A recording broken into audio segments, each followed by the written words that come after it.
Hello everyone, on today we are going to start our next topic, warfare for wealth, and in this topic we will study about that why the rulers try to control other areas and why they want to defeat to the other rulers or king. So now let's study to learn more about the warfare for wealth. You may have noticed that each of these ruling dynasties was based in a specific region. At the same time, they tried to control other areas. One particularly prized areas was the city of Kannauj in the Ganga Valley. आप सभी ने यहाँ पर notice किया होगा कि हर एक ruling dynasties जो है वो एक स्पेसिफिक रीजन पर क्या है बेस्ड है, यानी एक पर्टिकुलर रीजन पर ही क्या है बेस्ड है। और सभी डायनेस्टीज ये ट्राई भी करती हैं कि वो अदर एरियाज पर अपना कंट्रोल करके अपने डायनेस्टीज को क्या कर सके, एक्सपेंड कर सके और उसे इंक्रीज कर सके।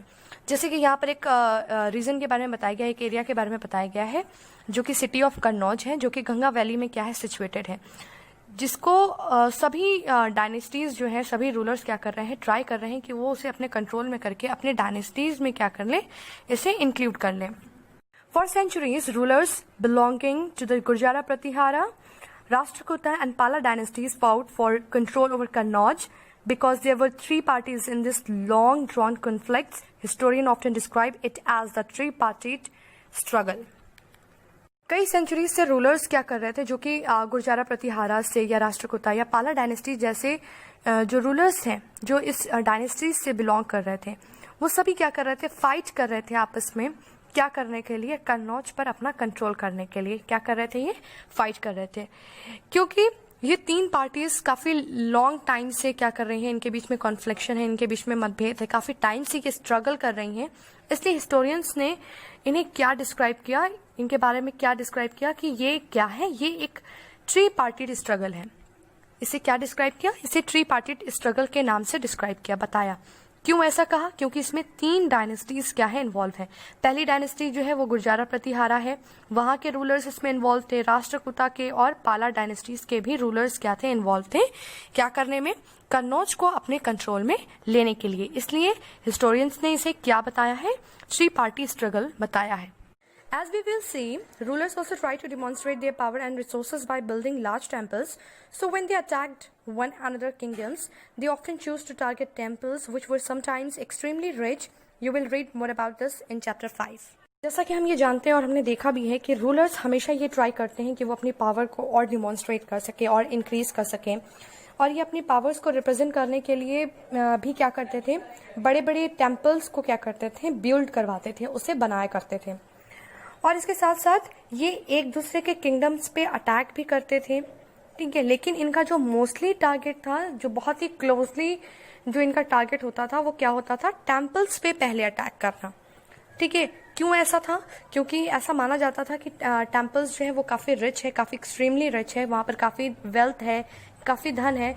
इसलिए लोग सबसे पहले कहाँ पर अपना टारगेट सेटअप करते थे, टेम्पल्स के ऊपर क्या करते थे, अपना टारगेट सेटअप करते थे कि पहले इस पे अटैक करके क्या करेंगे, सारे वेल्थ, सारे जो एक्सपेंसिव मटेरियल्स हैं उसको वहां से क्या करेंगे, वो ले लेंगे, जिसके बारे में आप चैप्टर 5 में क्या करेंगे, स्टडी करेंगे। One of the best known of such ruler is Sultan Mahmud of Ghazni, Afghanistan. He ruled from 997 to 1030 and extended control over parts of Central Asia, Iran, and the northwestern part of the subcontinents. He raided the subcontinents almost every year. His target were wealthy temples, including that of Somnath, Gujarat. हम इस ruler को काफी अच्छे से जानते हैं, जिसका नाम क्या है, सुल्तान महमूद ऑफ गजनी, जो कि अफगानिस्तान के थे। इन्होंने 997 से लेके 1030 तक क्या किया था, रूल किया था। इन्होंने अपने कंट्रोल किए हुए पार्ट्स पे, जैसे कि सेंट्रल एशिया पे, ईरान पे, यहाँ तक कि सब कंटिनेंट के नॉर्थ वेस्टर्न पार्ट पे भी अपना कंट्रोल किया था। अपने कंट्रोल किए हुए एरियाज को और भी एक्सटेंड किया था। और इसके साथ साथ ये एवरी ईयर, हर ईयर क्या करते थे, हर साल क्या करते थे ये कि यहाँ के सब कंटिनेंट पे, यानी इंडियन के सब कंटिनेंट पे क्या करते थे, ये अटैक करते थे। और इनका जो मेनली इनका जो टारगेट होता था वो क्या था, वेल्दी टेम्पल्स। फर्स्टली ये किस पे अटैक करते थे, वेल्दी टेम्पल्स पे अटैक करते थे, ताकि वहां से क्या कर सके, ज्यादा क्वांटिटीज में वेल्थ, धन या एक्सपेंसिव मटेरियल्स को क्या कर सके, कलेक्ट कर सके। जिसमें मोस्टली जो टेम्पल्स इन्वॉल्व थे वो सोमनाथ और गुजरात के थे। Much of the wealth Mahmud carried away was used to create a splendid capital city at Ghazni. He was interested in finding out more about the peoples he conquered and entrusted a scholar named Al-Biruni to write an account of the subcontinent. This Arabic work, known as the Kitab al-Hind, remained an important source for historians. He consulted Sanskrit scholar to prepare this account. Mahmood Ghazni ने जितना भी wealth यहाँ से collect किया था India से, जितना भी इन्होंने अटैक करके जितना भी वेल्थ कलेक्ट किया था, वो इसका यूज़ किस लिए कर रहे थे? अपने कैपिटल सिटी को और स्प्लेंडेड और फ्लोरिश बनाने के लिए, यानी उसे और शानदार बनाने के लिए और डेवलप्ड बनाने के लिए गजनी में। और ये काफ़ी इंटरेस्टेड थे उन लोगों के बारे में जानने के लिए जहाँ पर इन्होंने क्या किया था, जिस एरियाज़ पे इन्होंने अपना कब्जा किया था, उसे कंक्वायर्ड किया था। ये काफ़ी इंटरेस्टेड थे उन लोगों के बारे में और ज़्यादा जानने के लिए।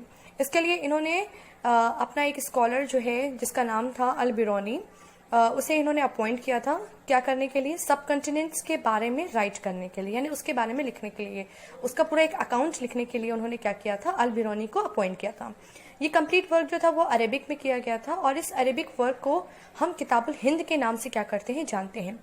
आज भी हिस्टोरियंस जो है हिस्टोरियंस इसका यूज़ करते हैं। हिस्टोरियंस के लिए काफ़ी एक इम्पॉर्टेंट सोर्स है और हिस्टोरियंस इसका यूज़ करके हिस्ट्रीज के बारे में क्या करते हैं? स्टडी करते हैं। प्रीवियस टाइम की हिस्ट्री के बारे में क्या करते हैं? स्टडी करते हैं। और ये जो कंप्लीट जो अकाउंट लिखा गया था, जो प्रिपेयर किया गया था अल-बिरूनी के थ्रू, ये सिर्फ उन्होंने खुद से नहीं लिखा था, इसके साथ साथ इन्होंने संस्कृत स्कॉलर से भी क्या किया था? कंसल्ट किया था, उनसे भी राय मशवरा लिया था, उनसे भी कुछ आइडियाज़ लिए थे, नॉलेज लिया था, इन्फॉर्मेशन लिया था इस पूरे अकाउंट को लिखने के लिए, इस पूरे किताबुल हिंद को राइट करने के लिए। Other kings who engaged in warfare include the Chahmanas, later known as the Chauhans, who ruled over the region around Delhi and Ajmer. They attempted to expand their control to the west and the east, where they were opposed by the Chalukyas of Gujarat and the Gahadwalas of western Uttar Pradesh. The best known Chahmanas ruler was Prithvi Raj, and who defeated an Afghan ruler named Sultan Mahmud Ghori in 1191, but lost to him the very next year in 1192. जो other Kings थे वो किस में engage थे, वो किस में involve थे? वारफेयर में इन्वॉल्व थे, जिसमें जो है चाहमनास के भी रूलर्स जो थे वो इन्वॉल्व थे, जिन्हें हम किसके नाम से जानते थे? चौहान्स के नाम से भी बाद में जानते थे। और इन्होंने जो है दिल्ली के आसपास के एरियाज पे और अजमेर पे क्या किया था? रूल किया था।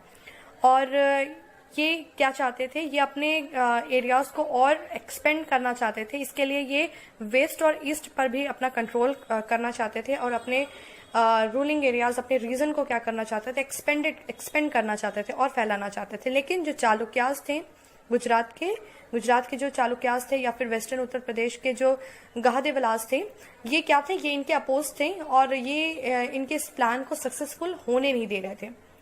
सो चाहमनास के रूलर्स में हम इनको काफ़ी अच्छे से जानते हैं, जिनका नाम क्या है? पृथ्वी राज है, जिन्होंने 1168 से लेकर 1192 तक क्या किया है? रूल किया है। पृथ्वीराज ने अफगान के जो रूलर थे उनको, जिनका नाम क्या था? सुल्तान मोहम्मद गौरी, जिन्हें 1191 में क्या किया था? फर्स्टली डिफीट किया था। लेकिन उसके नेक्स्ट ईयर ही क्या हुआ? ये डिफीट हो गए। और कब हुए थे? 1192 में।